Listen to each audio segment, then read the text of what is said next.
Buenos días, hermanos. Pues por gracia de Dios y por invitación del pastor, pues hoy me tocaba compartir la palabra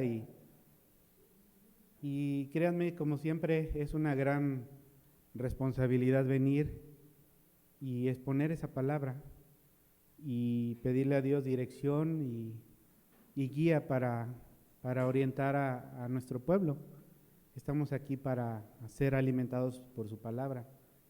Y el tema que hoy Dios puso en mi corazón compartir a ustedes, hermanos, es el evangelismo bíblico en la iglesia moderna, iglesia contemporánea, en la iglesia de nuestros tiempos, ¿sí? Dice en Hebreos 4:12, pues la palabra de Dios es viva y poderosa, es más cortante que cualquier espada de dos filos, penetra entre el alma y el espíritu, entre la articulación y la médula del hueso, deja al descubierto nuestros pensamientos y deseos más íntimos. Bueno, hermanos, pues muchos no saben, yo cuando inicié en el cristianismo, pues inicié en un grupo, que es neoevangélico. A lo mejor muchos no han escuchado esa palabra, pero tal vez han escuchado neopentecostal, o la iglesia emergente, o la iglesia G12, ¿sí? Ahí es donde pues Dios me puso, y pareciera para muchas personas que es una calamidad, pero como saben, pues para Dios todo es para bien y para el Hijo de Dios también. Entonces aprendí muchas cosas, ¿sí? Ahí en ese lugar. Bueno, claro, también ahí es un lugar donde pues enseña que a pesar de que se predica la palabra de Dios, es una palabra distorsionada, que pone énfasis en que se puede ganar el favor de Dios con dinero, o se puede ganar el favor de Dios con trabajo, pues el estar ahí, ¿no? Que se pone énfasis que somos hijos del Dios Todopoderoso, hijos del Dios del oro y la plata. Entonces, como tal, debemos ser de esa manera, ¿no? Que es también un Dios de milagros, y es cierto, es un Dios de milagros, pero también se nos enseña que pues es como si fuera la lámpara de Aladino, ¿no? Yo le mando y yo le digo, Dios, haz esto, y Dios tiene que ser mi sirviente. Entonces, ahí es donde empieza uno a decir, Señor, ¿cómo puede ser que un pecador como yo pueda mandarte? Que un pecador como yo pueda decirte lo que tú tienes que hacer, ¿sí? Y eso es lo que sucedía, ¿no? Pero hay algo que siempre estuvo en mi corazón, y hasta el momento que yo inicié en ese tipo de congregación era que yo no entendía yo no tenía el evangelio. Mis pasos de ir como congregante y querer predicar el evangelio es llevar a toda la gente posible a la iglesia, ¿sí? Vamos a la iglesia y allá te van a predicar el evangelio. Desafortunadamente había veces que sí se predicaba el evangelio, y había veces en que no se predicaba el evangelio, se predicaba otra cosa muy distinta, ¿sí? Entonces aprendí que el llevar gente a la congregación no es predicar el evangelio, ¿sí? Entonces Dios puso en mi corazón el saber qué es el evangelio, qué es el evangelio bíblico, ¿no? Pero para saber qué era el evangelio bíblico, vi todo como la iglesia, no solamente en grupos neopentecostales, sino también la iglesia en general, cómo es que evangeliza. Y el llamado de la evangelización es para todos, o sea, no es solamente para el pastor, no solamente es para los servidores, es para toda la gente que ha sido salva. Es el ir y predicar al Cristo, al Salvador, ¿sí? Es como si tú tuvieras un cáncer, ¿no? Y encontraras la cura. ¿Cómo no vas a ir y decirles, miren, esto funciona, esto es? Realmente que Dios nos salvó mucho más de un cáncer, ¿no? Sino de la condenación eterna. Dice en Marcos 16, del 15 al 16, y les dijo, id por todo el mundo y predicad el evangelio a toda criatura. El que creyere y fuera bautizado será salvo, mas el que no creyera será condenado. ¿Sí? Entonces, si se dan cuenta, es un mandato para todos. O sea, es desde el más joven hasta el más viejo. Todos hemos sido llamados a evangelizar, ¿sí? Pero desafortunadamente todo el material que llegas a encontrar en los grupos cristianos, pues es mucho, se refiere a la oración del pecador. Y una constante que yo me encontraba con hermanos decía, oye hermano, ¿y usted por qué es salvo? Y decían muchos dicen, es que yo hice una oración. Y siempre les pregunté, ¿y cree que esa oración que hizo lo hace salvo?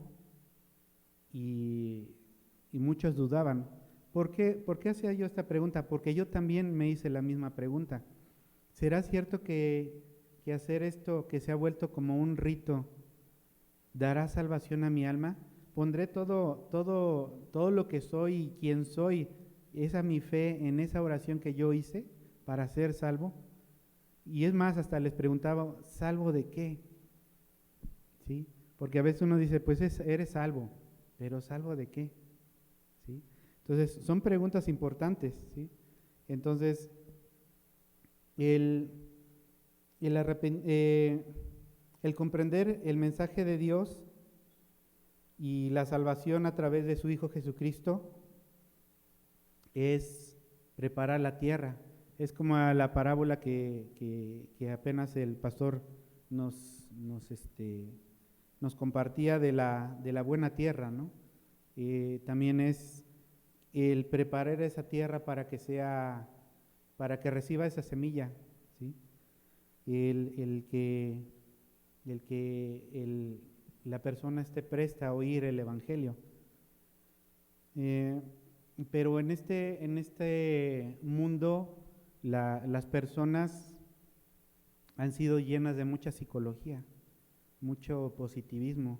En las iglesias se les dice que son especiales, que son preciosas gemas y preciosos hijos del Señor. Y pues realmente no es así, ¿sí? Esto es que el Señor no es que nosotros seamos personas especiales, sino que somos especiales. No somos especiales porque, digamos, alguien te diga, ¿no? Sino que el Señor ese es el especial, es a Él a quien servimos, ¿sí? El mundo no necesita saber que Dios exactamente lo ama. Claro que sí lo ama, pero también necesita saber que son pecadores, que somos pecadores, que caminamos en pecado, que no somos pecadores porque pecamos, sino que somos pecadores porque somos gente pecadora, nacidos en pecado. Dice Salmos 51:5, pues soy pecador de nacimiento. Es así, desde el momento en que me concibió mi madre, ¿sí? O sea, nosotros no somos pecadores porque empezamos a pecar, sino somos pecadores de nacimiento. Decían por ahí una anécdota donde decían que encontraban el gusano que venía si alguien encuentra un gusano dentro de una manzana, ese gusano nació dentro de la manzana, y realmente cuando ya ven que sale, es que el gusano ya va de salida, ¿no? O sea, ya, y así es la maldad dentro de nuestro corazón, la maldad está dentro de nosotros. Así es que tomando eso en cuenta, pues estaba viendo los métodos bíblicos que usamos generalmente para evangelizar y con todo respeto, porque yo también estuve ahí y yo también me hacía esas preguntas. ¿Será correcto evangelizar de esta manera? Muchos usamos esos métodos porque así nos enseñaron, llegamos y ya estaba ahí esa enseñanza, pero al ver los frutos de esta evangelización, gente que es dentro de la iglesia salva, pero sin buenos frutos, es una cosa muy extraña. Son personas que son irrespetuosos, son personas que se sienten merecedoras, gentes que pues no viven en coinonía, en convivencia con los hermanos, no están dispuestos a servir a los hermanos. Y digo, esto no es que yo les digan que debe suceder, son simplemente frutos del Espíritu. Entonces, estaba revisando, ¿no? Había muchas campañas evangelísticas, ¿no? O sea, las maneras, por ejemplo, que yo conocí en ese tiempo era los conciertos cristianos, ¿no? Llevaban los conciertos cristianos, donde llegaba Miel San Marcos o algún grupo y se llenaba la congregación, estaba llenísima y ahí estaban los jóvenes saltando, ahí andaba yo también. Y lo que se me hacía interesante es cuando llegaban la época o el tiempo en que esos mismos jóvenes se les invitaba a las reuniones de oración y llegaban 2, 3 jóvenes y le decía, ¿qué pasa? ¿Por qué en venir a platicar y a conversar y a conocer de nuestro Señor no es tan popular como que yo traiga un grupo, ¿sí? O traigan un grupo? Luego había las famosas comidas, ¿no? Decían, vamos a hacer una cena especial, así es que van ustedes a hacer una cena, van a invitar al vecino y el vecino, pues ya le dan comer y al final, si ustedes no saben qué decir, vamos a poner un video y en ese video se va a compartir, ¿sí? Y salía en ese tiempo el video del pastor y decía, tú tienes un vacío muy especial, tienes un vacío y ese vacío no puede ser más que llenado por Jesús, así es que esta cena es en tu honor y si tú quieres recibir a Jesús en este momento, repite esto conmigo. Y la gente pues ahora sí que por compromiso decía, bueno, una oración más, o sea, decir una mancha más al tigre. Digo, la gente está acostumbrado a orar, a rezar en todo momento, así es que pues se hizo una manera de evangelización y uno dice, después de esa cena, pues el vecino como que ya no subía, ya como que decía, pues ya cené, ya estuvo, ¿no? Ya, ajá, como decían, ya comí, ya bebí. Otra de las cosas que también he visto, por ejemplo, es los payasos cristianos. Y digo, tengo hermanos que se dedican a eso, pero les digo, el resultado no es el resultado que debería dar, lo que Dios quiere para su pueblo, ¿no? El entregar despensas, había campañas evangelísticas donde se entregaban despensas y pues claro, se llenaba el lugar. Entonces uno decía, bueno, ¿cómo es que se llenan las despensas? Bueno, se llena este lugar y ya se compartía, repite conmigo, y ya todos repetían y todos iban con su despensa. Y puede ser funcional y puede decir uno en su mente, oye, esto funciona porque la congregación se llena, pero la gente luego va a decir, oye, ¿y cuándo vuelven a repartir despensas? ¿O cuándo vuelven a hacer una comida en tu congregación? ¿O cuándo vuelven a ir el grupo o los payasos? ¿no? O sea, porque esos métodos que uno en su mente cree que pueden ayudar a Dios, no son eficaces, no están logrando lo que Dios ya tiene escrito en su palabra. Así es que otro que también he visto es la tarde de milagros o la noche de milagros. ¿Quieres tu milagro? Ven, vas a tener tu noche de milagros, milagros financieros, milagros de salud, milagros. Y todo eso se llena la congregación, igual lo mismo. Pero después de eso, la congregación vuelve a su misma cantidad de gente. Gente que viene el evangelista, viene el predicador, este es muy milagrero.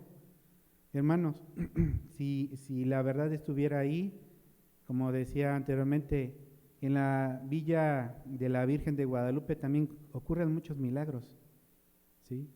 Y ahí estaría también la verdad. Pero el hecho que sucedan milagros no significa que está haciendo ahí gente salva, que ahí se está salvando la gente, ¿sí? Y lo tenemos en la parábola, más bien en uno de los versículos donde pues van los leprosos, ¿no? Y le dicen, Señor, Señor.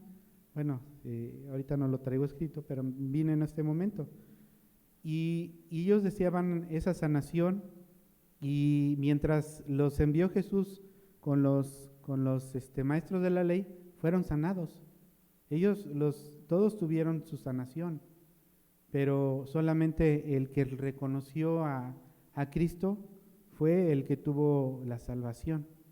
Así es que podemos ir a campañas evangelísticas y ser sanos de las enfermedades, sanos de la economía, pero estar condenados a la perdición, a la muerte eterna.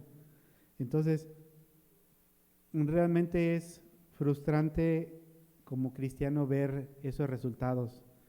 Decía un conocido pastor, si usas medios carnales para atraer a los hombres, atraerás hombres carnales, y tendrán que seguir usando medios carnales mayores para mantenerlos en la iglesia. Pero si tú usas el evangelismo bíblico, entonces los congregantes vendrán realmente por una razón verdadera, por lo correcto, el ser alimentados en su congregación. Entonces, muchos hermanos leos me han preguntado, ¿es antibíblico la oración del pecador? Y yo les he contestado, si viene sin el evangelio del arrepentimiento y la oración no viene de un corazón arrepentido, estamos predicando un evangelio distinto, destinado a la perdición. Esto es, como decía Gálatas 1, del 6 al 8. Estoy maravillado que tan pronto que hayáis alejado del que os llamó por la gracia de Cristo para seguir un evangelio diferente. No es que haya otro, sino que hay algunos que os perturban y quieren pervertir el evangelio de Cristo. Mas si aún nosotros o un ángel del cielo os anunciara otro evangelio diferente del que os hemos anunciado, sea anatema. O sea, destinado a la perdición. Y desafortunadamente mucha gente que ha repetido este tipo de oraciones probablemente no sea salvo. Probablemente hay mucha gente dentro de las congregaciones que puede ser muy espiritual, puede ser hasta como Judas, ¿no? Que decían, pues, convivía, hacía milagros, fue enviado como uno de los apóstoles, pero se perdió, ¿sí? Entonces, la oración del pecador, pues generalmente no es algo que salva, ¿no?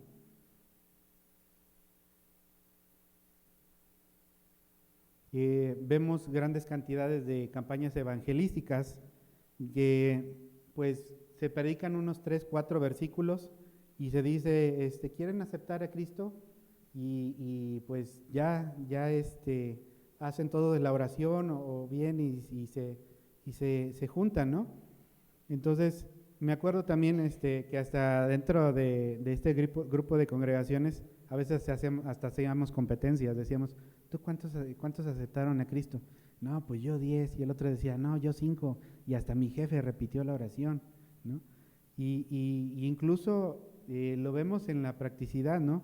Hay un predicador que ya falleció, se llamaba Billy Graham, lo conocían como un gran evangelista, predicaba a grandes multitudes y él era un precursor de este tipo de oración, pero al final de sus días vio el resultado de este tipo de predicación, y es que de toda esa cantidad de gente que a él predicó, 1, 2, de millones de gentes que él predicó, eso es un resultado bastante triste, ¿no? Y si tú preguntas cómo es que sucede esta práctica, pues lo vemos muy comúnmente que utilizan el versículo de Romanos 10:9. Si confesaras con tu boca que Jesús es el Señor y crees en tu corazón que Dios lo levantó de los muertos, serás salvo. Se utilizan este versículo, ¿no? Que es muy común. Pero ¿ustedes creen que el apóstol Pablo redujera el evangelio a simplemente a una declaración? Esta declaración era peligrosa, ¿sí? Esta declaración en el tiempo de los romanos, el declarar que el Señor era tu curios, era tu Señor, era algo en contra del culto romano, ¿sí? El que declaraba esto en público se arriesgaba a perder su vida. O sea, prácticamente es como si ahorita fueras a un estado islámico y dijeras, el Señor, Jesús es el Señor, ¿sí? Estás arriesgando completamente tu vida, ¿sí? Así es que este versículo de Romanos se refiere a eso, ¿sí? Que el compromiso de decir y confesar de que Jesús es tu Señor es el compromiso y el riesgo que llevas y el que conlleva todo y puedes perder hasta la vida. El ser excluido por tu familia porque ahora ya eres cristiano. El que los amigos dejen de hablarte porque ahora es cristiano. Que los vecinos te dejen de invitar incluso a sus fiestas porque ahora ya eres cristiano. Entonces, todo eso conlleva el confesar, el vivir una vida para el Señor. Miren, por ejemplo, este es un ejemplo de estos tipos de campañas. Decía, solamente acepta a Cristo en tu corazón a través de esta oración y Él te recibirá. No importa a qué iglesia pertenezcas o si aún si aún has hecho cosas buenas. Tú nacerás otra vez tú nacerás otra vez en el momento que recibas a Cristo. Él está a la puerta tocando. No tienes ni siquiera que cambiar tus malos hábitos. Confía en Cristo como tu Salvador. Dios te ama y te perdona incondicionalmente. Cualquiera puede ser salvo si ellos aceptan a Cristo. Oremos para que Cristo venga a nuestro corazón. El predicador A.W. Thorsen decía, yo opino que miles de decenas de personas, si no millones, han sido conducidos a un tipo de experiencia religiosa al aceptar a Cristo, pero no han sido salvados. Esa gente no ha sido salvada. A lo mejor fueron llevados a algún retiro espiritual, ¿no?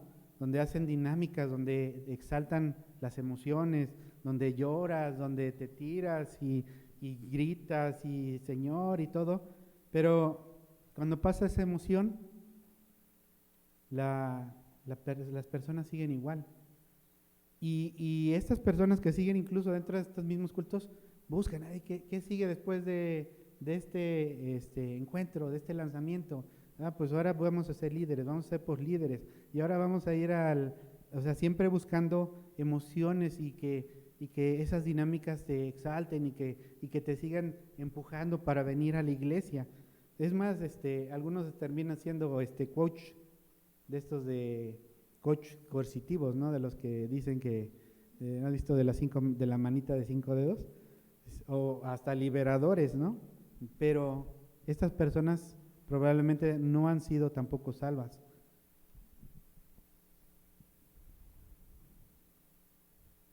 a este método le falta arrepentimiento. Juan el Bautista, cuando inició su ministerio, lo vemos en Mateo 3, del 1 al 2. Dice, en esos días Juan el Bautista llegó al desierto de Judea y comenzó a predicar. Su mensaje era el siguiente: arrepiéntanse de sus pecados y vuelvan a Dios, porque el reino del cielo está cerca. ¿Sí? Cuando nuestro Señor Jesucristo inició su ministerio también, después de que Juan fue encarcelado, también lo vemos en Mateo 4:14, y dice, a partir de entonces Jesús comenzó a predicar, arrepiéntanse de sus pecados y vuélvanse a Dios, porque el reino del cielo está cerca. ¿Sí? Entonces, a veces tenemos la predicación del evangelio sin arrepentimiento, gente que no está arrepentida, y sin arrepentimiento no hay perdón de pecados. ¿Sí? Entonces, a nuestro evangelismo actual, hermanos, les falta arrepentimientos. No es solamente ofrecer a un Cristo que está dispuesto de aceptarlos sin arrepentirse. Veamos lo que dice Lucas de 24, del 45 al 47. Entonces les abrió la mente para que entendieran las Escrituras y dijo, efectivamente, se escribió hace mucho tiempo que el Mesías debía sufrir, morir y resucitar al tercer día. También se escribió que este mensaje se proclamaría con la autoridad de su nombre a todas las naciones, comenzando con Jerusalén. Hay perdón de pecados para todos los que se arrepienten. ¿Sí? La gran mayoría, pero ¿saben qué? La gran mayoría no reconoce su pecado. Todos estamos habituados a pecar, ¿sí? Y no entendemos. En Romanos 3, del 10 al 20 nos explica cómo es esto, pero también nos muestra algo para que la gente reconozca el pecado en su vida. Dice en Romanos 3, 10 al 20, la Biblia nos dice, nadie es justo, nadie entiende nada, ni quiere buscar a Dios, todos se han alejado de Él, todos se han vuelto malos, nadie, absolutamente nadie quiere hacer lo bueno, solo dicen cosas malas, solo saben decir mentiras, hacer tanto daño con sus palabras, como una serpiente con su veneno, hablan amargura y maldicen a la gente, fácilmente se enojan y matan a cualquiera, a donde quiera que van, todo lo destruyen y lo dejan destrozado, no saben vivir en paz ni respetan a Dios. Sabemos que la ley de Moisés tiene el valor para los que se someten a ella, y lo que la ley dice es que para que nadie pueda declararse inocente, es para que todo el mundo se reconozca culpable ante Dios. El cumplimiento de la ley no nos hace inocentes ante Dios. La ley solo sirve para que reconozcamos que somos pecadores. ¿Sí?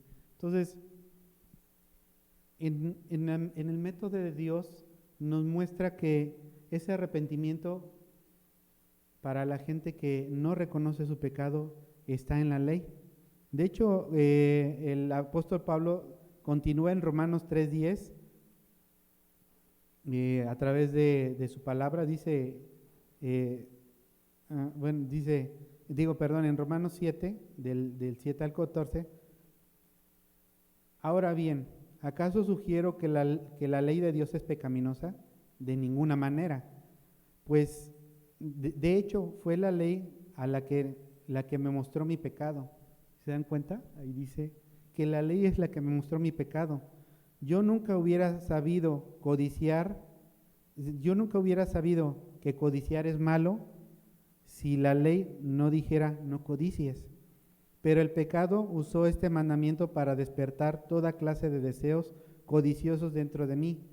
Si no existiera la ley, el pecado no tendría ese poder. Hubo un tiempo en que viví sin entender la ley, pero, por ejemplo, cuando aprendí que el mandamiento de no codiciar, el pecado cobró vida y yo morí.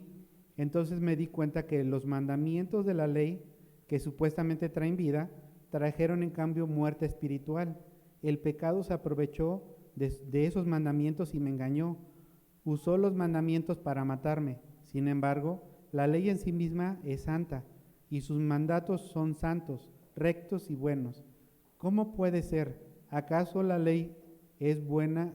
¿Acaso la ley que es buena provocó mi muerte? Por supuesto que no.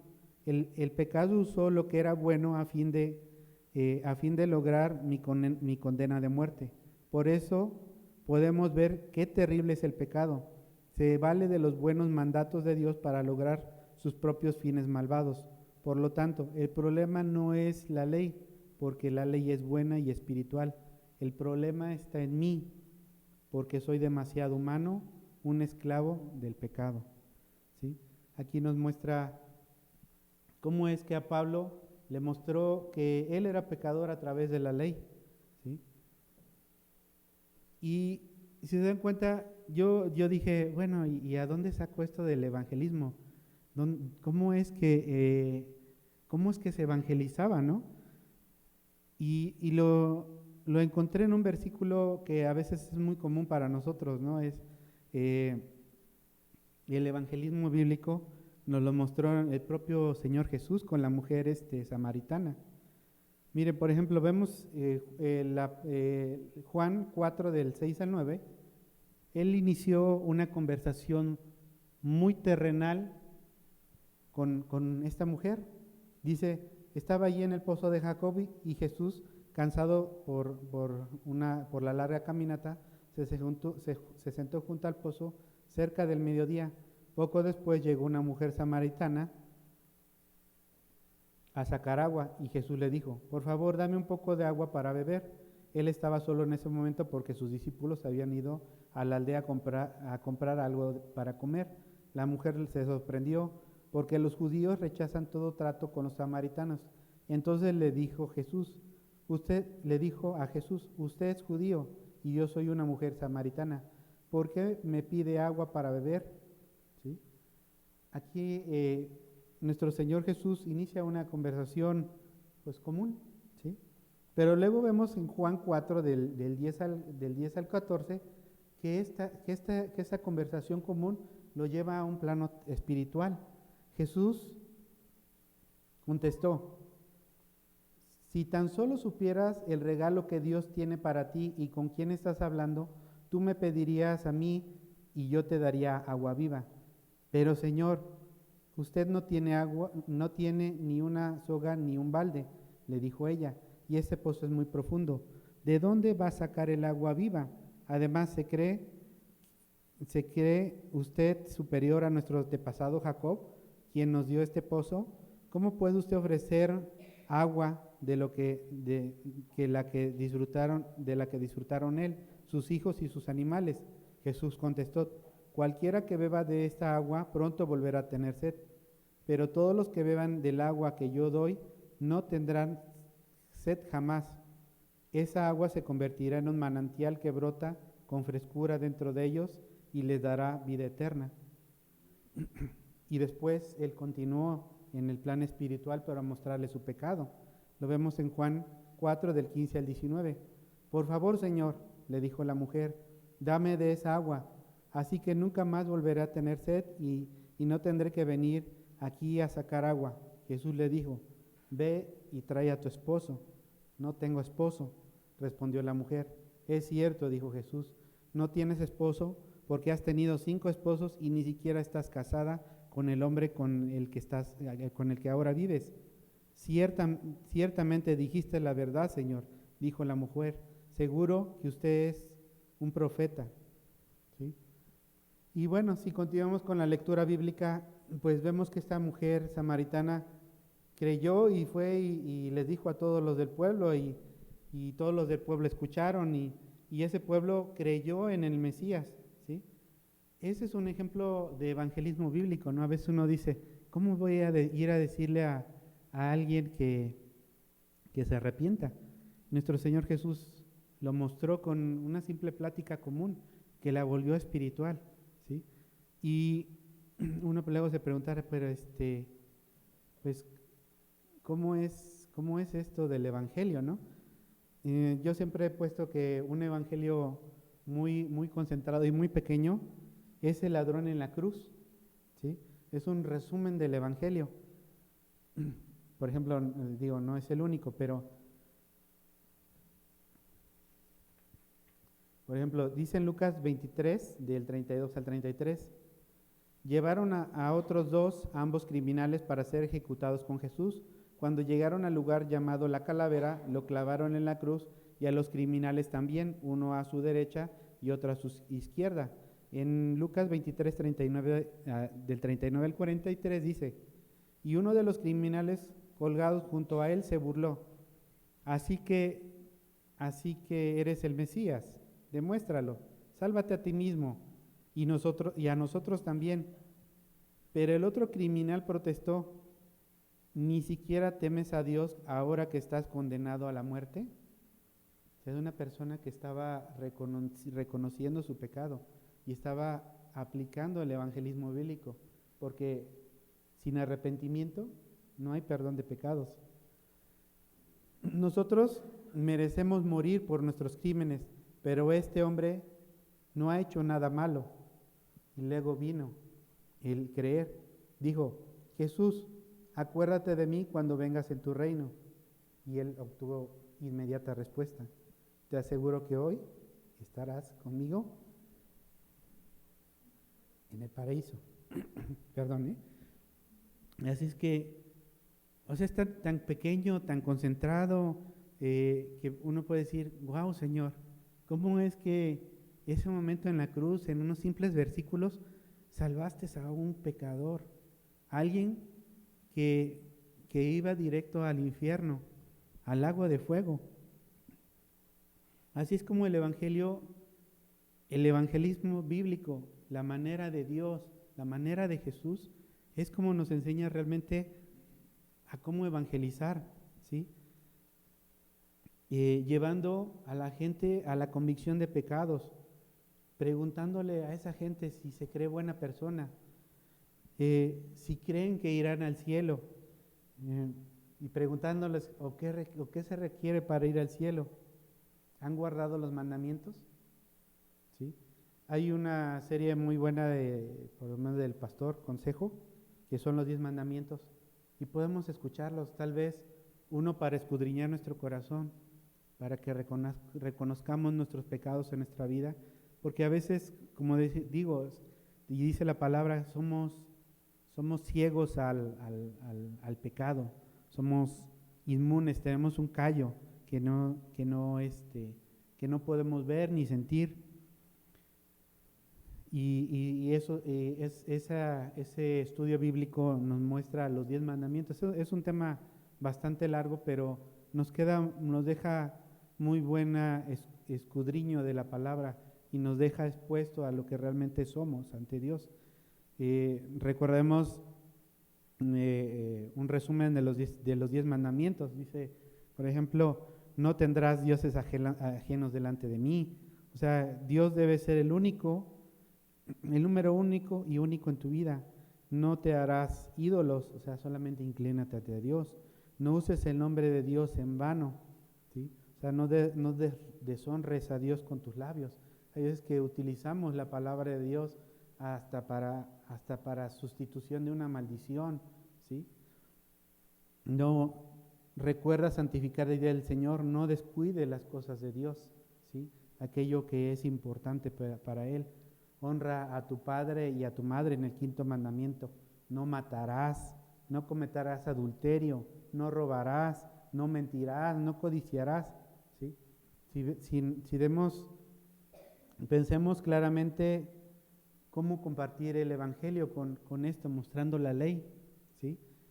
Porque es muy comúnmente usar el típico cliché cristiano, es que Dios ama al pecador y aborrece el pecado, así es que acércate.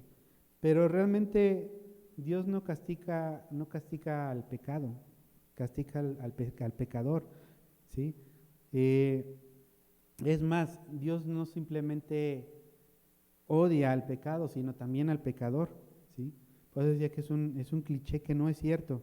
Lo podemos ver en Salmos 5, del 4 al 6, lo que dice: oh Dios, la maldad no te agrada, no puedes tolerar los pecados de los malvados, por lo tanto, los orgullosos no pueden estar en tu presencia, porque aborreces a todo el que hace lo malo. Destruirás a los que dicen mentiras. El Señor detesta a los asesinos y a engañadores. ¿Sí? Si se dan cuenta, no solamente aborrece al pecado, sino también al pecador. ¿Sí? Vean, por ejemplo, en Romanos 9:3, estoy hablando sobre este cliché, ¿no? Que dice, como está escrito, a Jacobo amé y a Esaú aborrecí. ¿Se dan cuenta? Dios sí aborrece al pecador. Vean otro, en Deuteronomio 32:35. Yo tomaré venganza, yo les pagaré a lo que se merecen. A su debido tiempo sus pies resbalarán, llegará el día de la calamidad y su destino los alcanzará. Otro versículo dice, Salmos 7:11. Dios es un juez honrado, todos los días se enoja contra los malvados. ¿Sí? Para los que luego decimos, Dios es tu amigo, veamos que Dios no es nuestro amigo. Cuando somos enemigos de Dios, Él está enojado en contra de nosotros. ¿Sí? Dice en Hebreos 9:27, de la manera que está establecida para los hombres que mueran una sola vez y después de esto el juicio. ¿Sí? Esto nos muestra que habrá un castigo eterno y un infierno y luego un lago de fuego.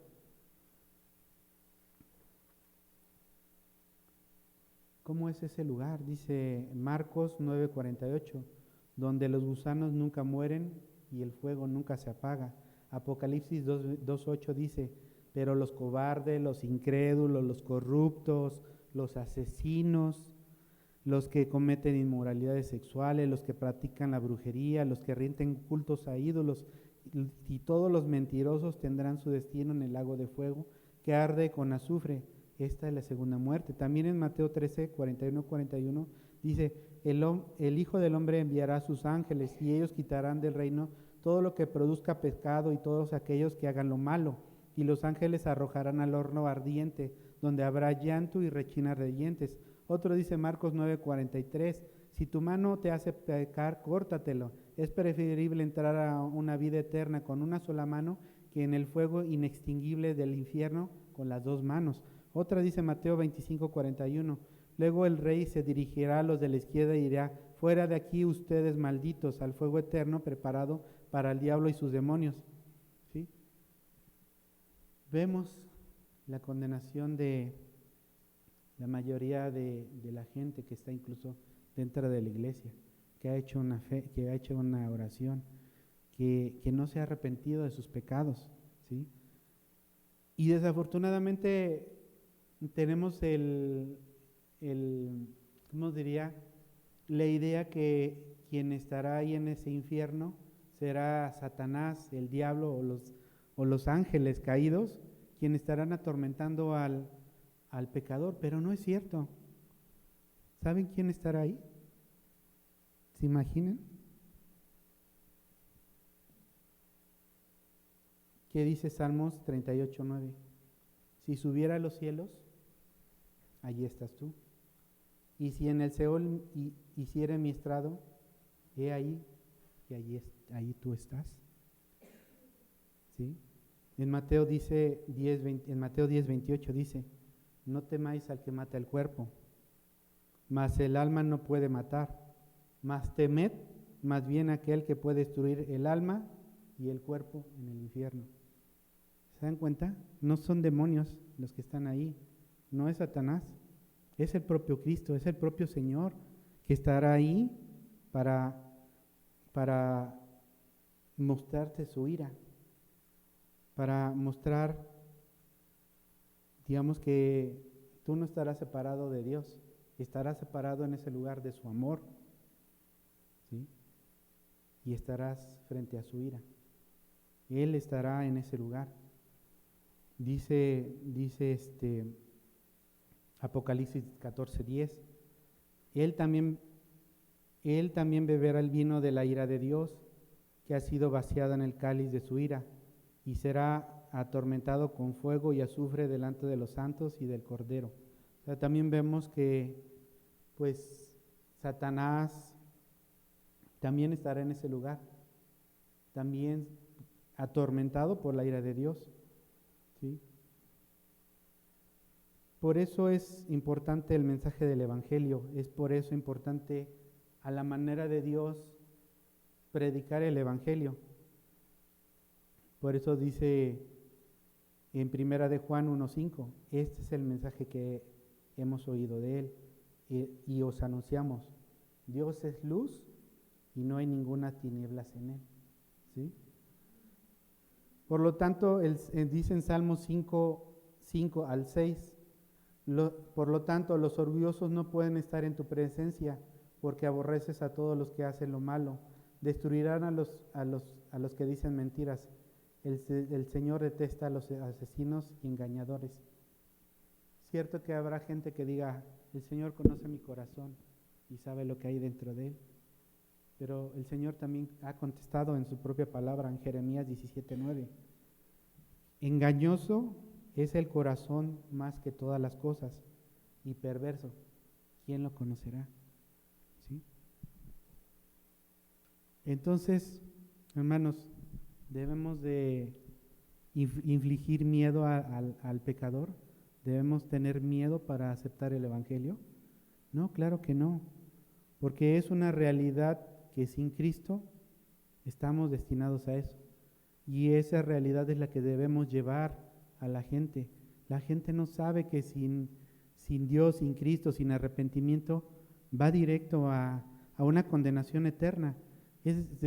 La gente me dice luego, pero Dios no envía a nadie envía al infierno. Digo, es cierto, nos vamos solitos. Todos estamos destinados a eso. Por eso dice en Proverbios 9:10 que el temor de Jehová es el principio de la sabiduría y el conocimiento del Santísimo es la inteligencia, ¿sí? También en Isaías 11 del 1 al 2 dice que saldrá la vara del tronco de Isaí y un vástago retoñará de sus raíces y reposará sobre él el espíritu de Jehová, el espíritu de sabiduría y de inteligencia, el espíritu de consejo y de poder, espíritu de conocimiento y de temor a Jehová. Aquí nos está mostrando al Mesías, al Señor, ¿sí? que tenía temor y conocimiento, espíritu de consejo y poder, ¿sí?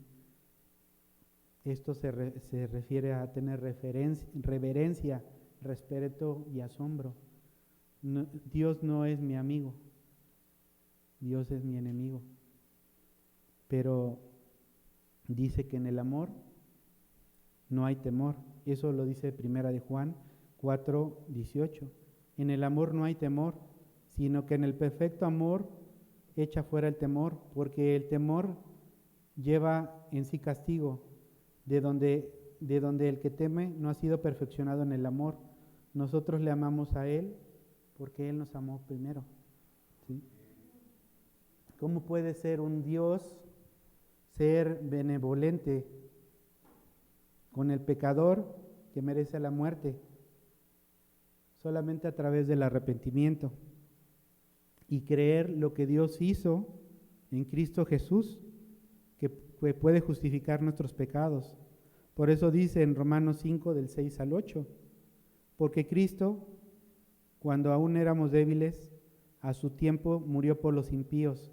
Ciertamente apenas morirá alguno por los justos.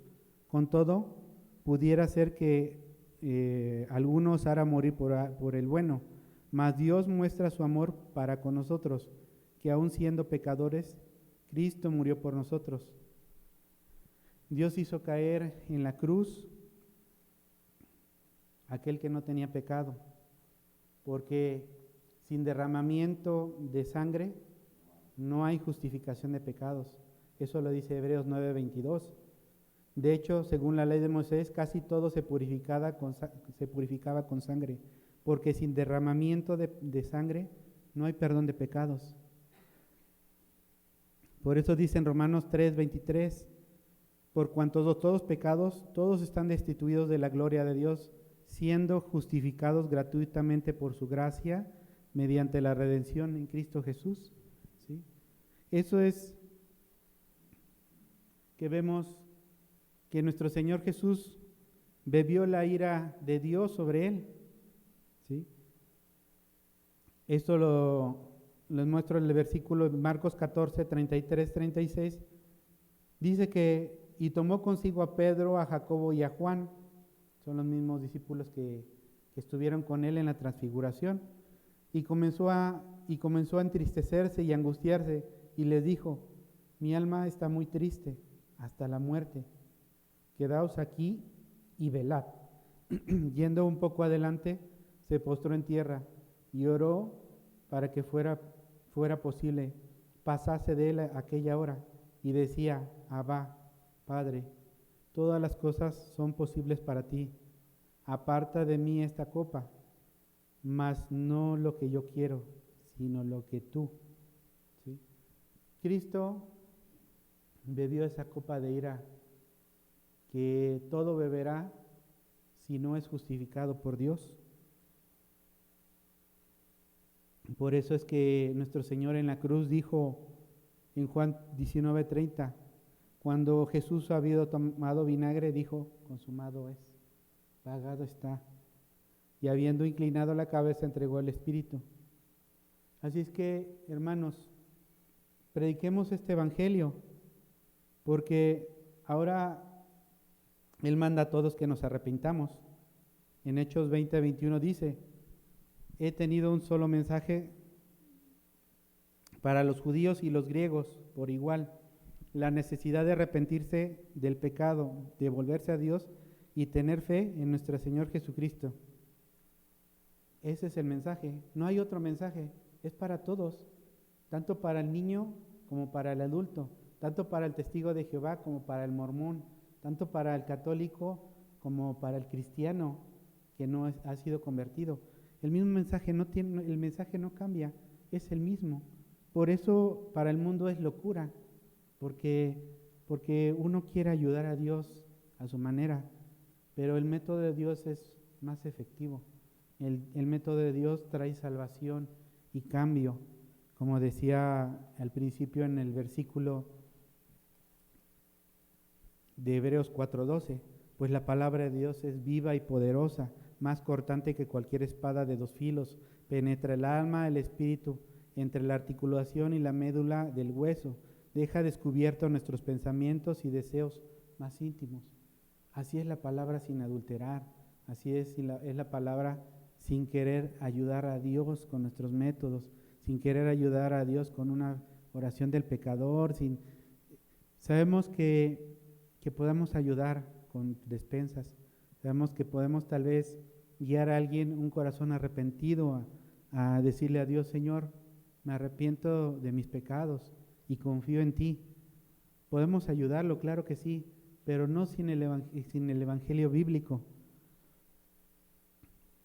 Por eso es, hermanos, el llamado del evangelio es para todos, incluso para la iglesia. Ahí incluso podría haber gente aquí, no lo sé, los que estén escuchando después en internet. El llamado también es para iglesia al arrepentirse, en el creer el evangelio y así también predicarlo. A nuestro Señor le preguntaron en Lucas 13, alguien le preguntó: Señor, ¿solo unos pocos se salvarán? Él contestó: esfuércense por entrar por la puerta angosta del reino de Dios, porque muchos tratarán de entrar, pero fracasarán. Cuando el Señor de la casa haya cerrado la puerta, será demasiado tarde. Ustedes quedarán afuera llamando y rogando: Señor, ábrenos la puerta. Pero Él contestará: no los conozco, ni sé de dónde vienen. Ustedes dirán: pero comimos y bebimos contigo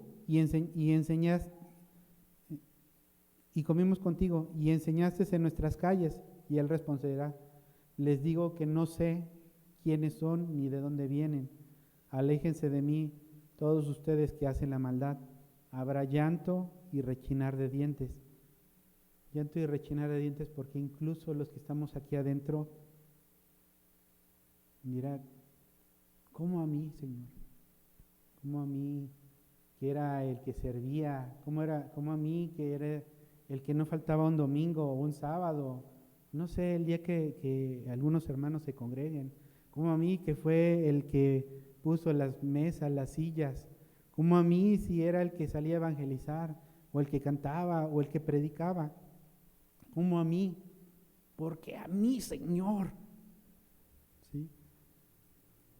Por eso es que Dios tiene un motivo de mostrarnos su ley para que reconozcamos nuestros pecados y así haya perdón. Por eso decía que habrá llanto y rechinar de dientes. Yo creo que si yo no supiera que Dios fuera salvo, pues yo estaría entre los que lloran. ¿Sí? Porque dice que verán a Abraham y a Isaac y a Jacob junto con todos los profetas del reino de Dios, pero ustedes serán echados fuera. Por eso también dice en 1 Corintios 1:21, ya que Dios en su sabiduría aseguró que el mundo nunca conociera por medio de la sabiduría humana, que nunca lo conociera por medio de la sabiduría humana. Usó nuestra predicación ridícula para salvar a los que creen. Es ridícula para los judíos que piden señales del cielo, y es ridícula para los griegos que buscan sabiduría humana. Entonces, cuando predicamos a Cristo que fue crucificado, los judíos se ofenden y los gentiles dicen que son puras tonterías. Sin embargo, para los que Dios llamó a la salvación, tanto a judíos como gentiles, Cristo es el poder de Dios y sabiduría de Dios. Así es nuestro evangelio, así es el evangelio bíblico, el evangelio del Señor, el evangelio eterno, el evangelio que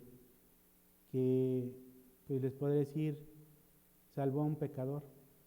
Y yo me siento agradecido el poder estar aquí, el poder convivir con mis hermanos e incluso hasta pelearme, porque a veces es un amor sin fingimiento, a veces así somos, pero en el amor de Cristo todo es cubierto.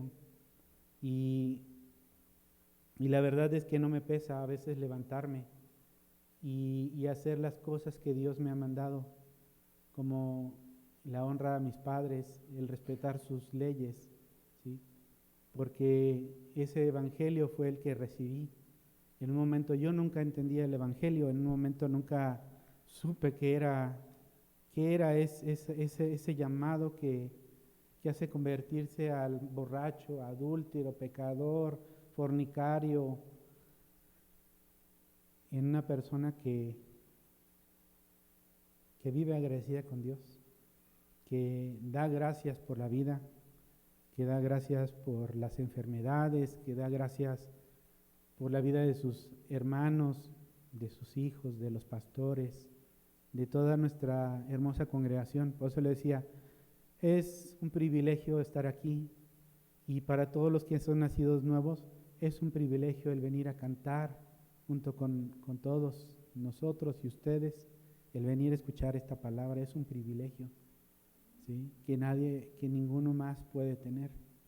Si no, este lugar estaría lleno, ¿sí? Pero ustedes, Dios tomó un momento que alguien les predicara, tal vez un hermano, una esposa, un esposo. Ven y escucha el evangelio, ven, escucha la palabra de Dios, ven.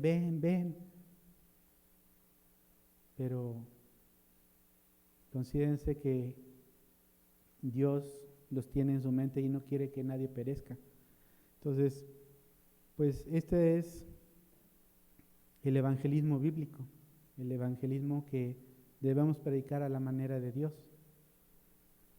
Es que, pues, Los exhorto, hermanos, a que busquemos más de su evangelio, busquemos llenarnos de menos de metodologías, de que escudriñemos a la palabra de Dios, que si lo que estoy haciendo es correcto ante Dios, si es bueno y agradable ante Él, ¿sí? Y que prediquemos el evangelio.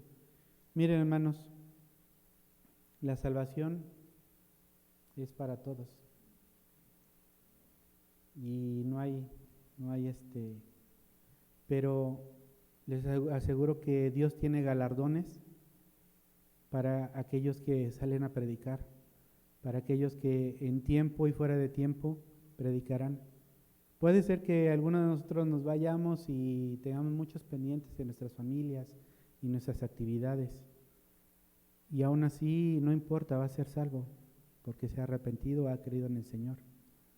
Pero aquellos que se toman su tiempo, aquellos que predican en las redes sociales, aquellos que envían mensajes de evangelización, aquellos que se toman el tiempo para no solamente entregar un folleto, sino para explicarle a la persona y el evangelio, les aseguro que Dios tiene un galardón para todos ellos. Y aún así siguen siendo salvos, ¿sí? O sea, no es porque prediquemos o no, pero es un mandato para toda la iglesia. Bueno, hermanos, pues hasta aquí es lo que tengo que compartir. Yo creo que me pasé 5 minutos, pero espero que haya sido de edificación para ustedes. Espero que haya sido una luz a través de todo lo que escuchamos y vemos en las redes. Vamos a darle gracias al Señor por este tiempo que Dios nos dio. Gracias, Señor, porque tuviste este mensaje hoy, Señor. Gracias por usar a este pecador. Gracias por tu redención. Gracias por la vida de los hermanos, Señor, que tú has salvado, Señor, que tú has redimido, que han reconocido su vida de pecado, Señor, y han creído en el mensaje del Evangelio, Señor, en el cual tú pusiste a tu Hijo Jesucristo en esa cruz para pagar por mi culpa, por mis pecados. Porque tú dijiste que sin derramamiento de sangre no habría remisión de pecados, y tú clavaste a un justo, tú clavaste al santo, Señor, tú clavaste al Cordero. Gracias, Señor, porque yo jamás hubiera alcanzado, Señor, ese